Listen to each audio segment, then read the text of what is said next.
Hello and welcome to Commodity Champions. I'm Manisha Gupta. The global economic uncertainty may have the markets in mayhem, but commodities are in a sweet spot. Despite concerns of a slowdown and a softer dollar index, prices remain on a strong footing.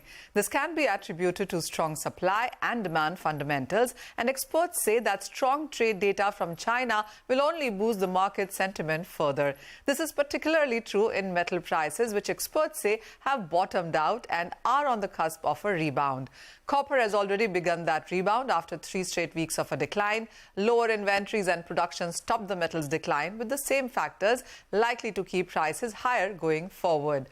However, no metal has shone brighter than gold. The yellow metal hit record highs in India last week and is still holding above $2,000 per ounce globally. However, this volatility has led to a decline in demand for gold and jewelry in India. So how much further will gold prices rise, and what lies in store for commodities going forward? Joining me now to discuss that and more is Edward Morse, Managing Director and Global Head of Commodities Research at Citi. Ed, hi, thank you so much for joining us. First and foremost, reaction to what the US Fed has done and said in sense of rate hikes. Are you anticipating another rate hike or a pause? And what's your sense on the language that was used? So our sense on the language that was used is to not know whether to expect another rate hike or a pause, but a pause is certainly now much more in play than it was a couple of days ago. I think it depends on where the data go, and we're waiting on that. The data have been deteriorating, so maybe that pause will be extended a bit. All right. And are you at all surprised the way the gold prices have reacted, even if briefly hitting an all-time highs in the global markets and then, of course, coming off sometime? There is definite traction to gold, and we have seen all declines in being bought into. How are you looking at the prices from here? So the gold prices are really in anticipation of what's going to happen to interest rates and what's going to happen to the US dollar. So it's a precursor to what is believed will be coming. The flows have not been as vibrant as you might think. So when we see a move one way or the other, it's because the liquidity in the market in terms of moving in and moving out is not great. Central banks have been a little bit on pause in terms of buying gold, and we're nowhere near where the open interest was a couple of years ago. So it's an anticipatory move, very much so, and clearly there could well be a lot of money to be made. On the other hand, we've got to remember that it is based on what the value of the dollar is portrayed to be, and we don't know what that's going to be until we get to next year. All right. Exciting for sure, and a lot of money being made, as you said, Ed. But any numbers that you're putting on gold? Are you looking at more all-time highs? Any targets on the higher side? Oh, yeah, we certainly are. We think it could go to over $2,400 an ounce, and our probability on that is fairly high. So, yeah, we remain bullish gold, but we have to remind investors that this is a choppy road, and they need patience. And are you equally bullish on silver? Because for a very long time, the silver price has continued to meander around that $25 per ounce mark. But we've seen 26, and the markets are anticipating 27, 28. What's your sense? So we're seeing demand being strong. We think silver has another 10 to 15% upside to it, and it's not the first choice for investors and against gold, but we do definitely think that there's room for upside. With that upside, however, we have much more upside in gold, so we think the ratio between gold and silver is likely to widen over time. All right. So between gold and silver, while gold is your top bet, but in other precious metals also, we've seen platinum, palladium see some support also. There has been good buying here. The numbers also stack up on the positive side when you look at fundamentals in sense of supply and demand. Between all of this, are you picking up something? Yeah, so we're basically still bearish on palladium. We think these are kind of short-term noisy movements that we're seeing in the market, but definitely we think the turning point has finally come on palladium demand. There are supply issues that can affect it from time to time. So we were keeping up our more bullish view on platinum and palladium, but at the moment we're neutral to bullish on both. In terms of other metals, We continue to see that problems within China in terms of hydroelectric power will continue to curtail aluminum supply.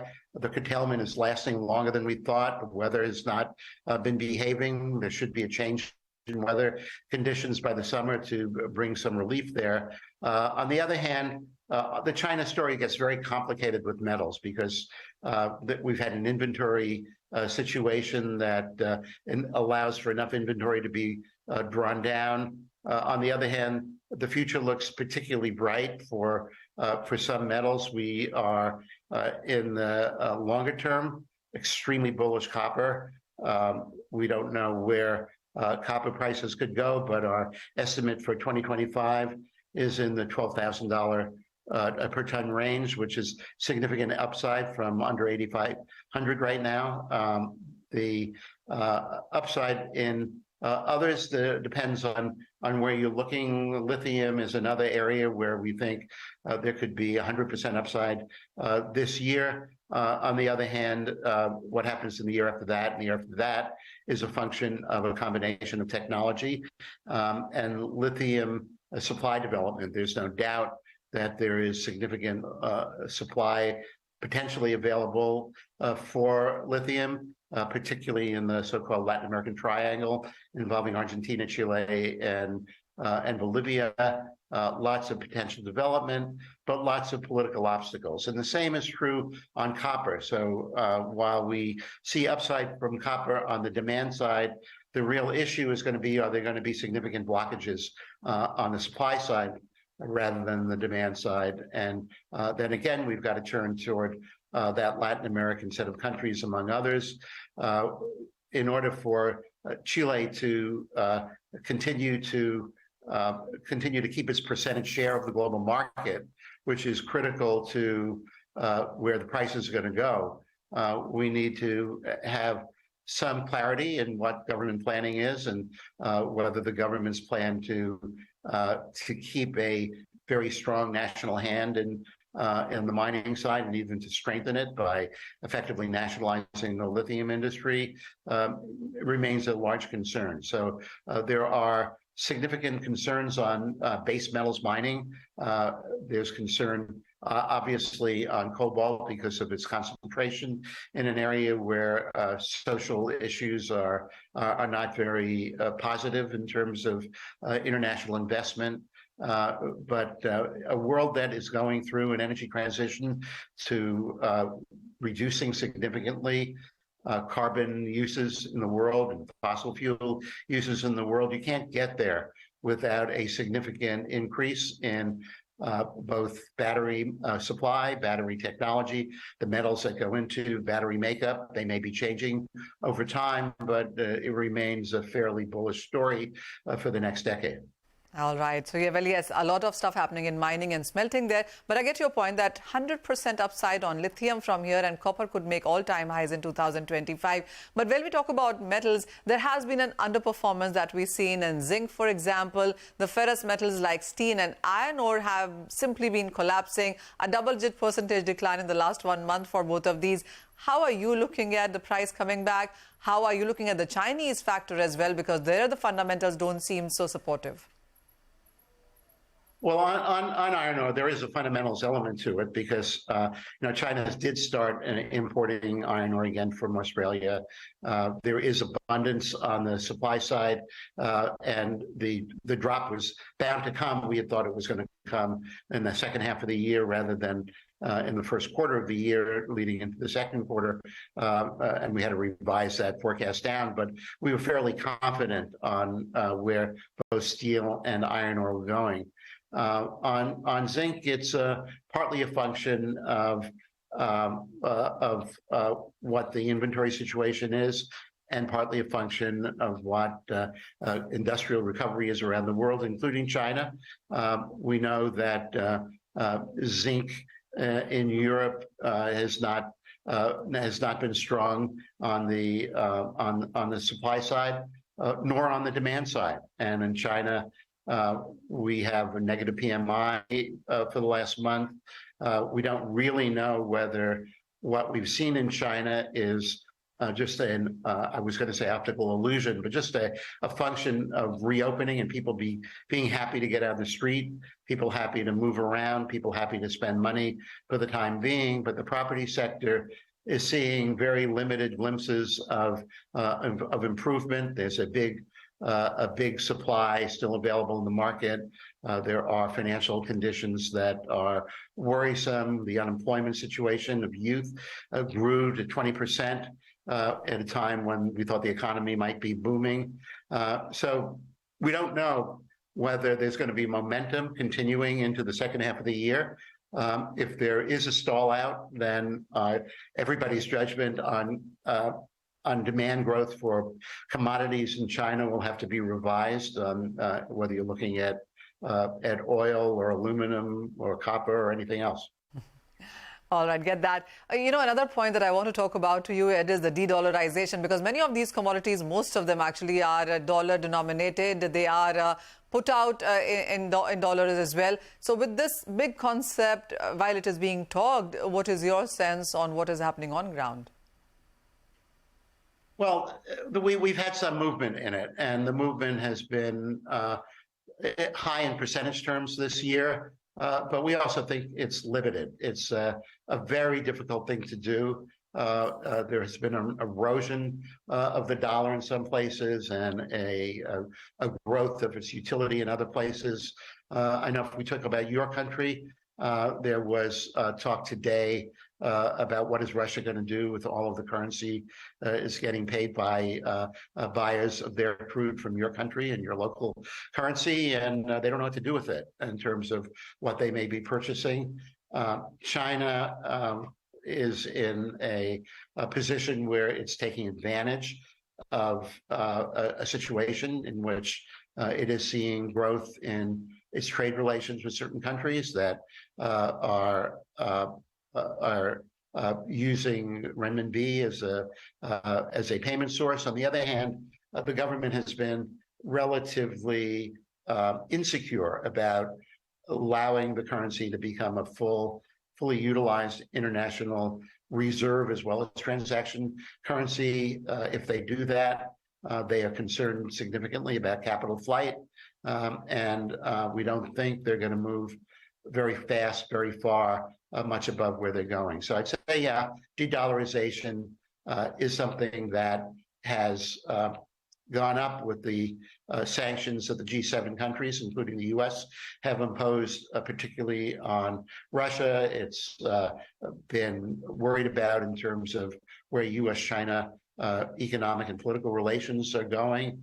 But meanwhile, it's very difficult to move to a world which doesn't have a widely reliable, usable reserve and transaction currency, and the dollar, the euro, basically stand out in terms of the scope of global trade coming from the 2 out of the 3 largest economies in the world.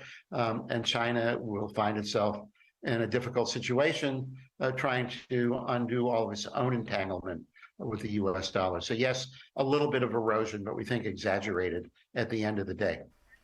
All right. So my final question to you, Ed, is on the agriculture commodities, where we also are looking at very volatile moves coming in, and there is some support and buying coming back as well. And, there are 2 things talked about here. One is the food inflation, and other is the greed inflation. Is there something that catches your eye within the space? So basically, we think that the volatility we've seen recently on the grains is related to concerns about what Russia might do on that Black Sea passage of row crops, corn and wheat in particular, through the Black Sea to their customers.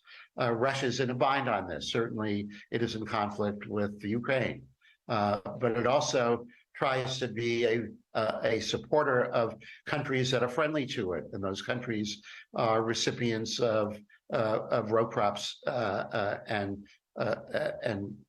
oils coming out of Russia as well as Ukraine. They're sensitive to their market across North Africa, across the Middle East, and into South Asia.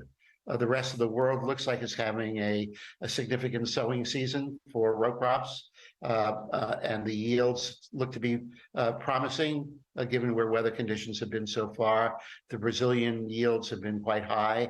So we're basically seeing row crops, at least, as playing a continuing role in disinflation, the same kind of role being played by fuel prices in a deflationary environment. Now, I say that knowing that it depends on where a currency may sit vis-a-vis hard currencies, but by and large, we expect the row crops to be and the grains to be benign. We are concerned about soft commodities, and I put sugar and cotton at the top of that list of concerns. There are countries very familiar to you that put limitations on exports when it suits them, and that limits the amount of crop availability around the world. So for softs, we do remain on the neutral to bullish side, particularly when it comes to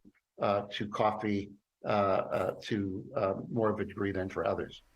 All right, that's a long list of agricultural commodities to watch out for, but major concern, as Ed says, is in case of sugar and cotton. Ed, as always, a pleasure talking to you. Thank you so much for joining us on CNBC TV 18.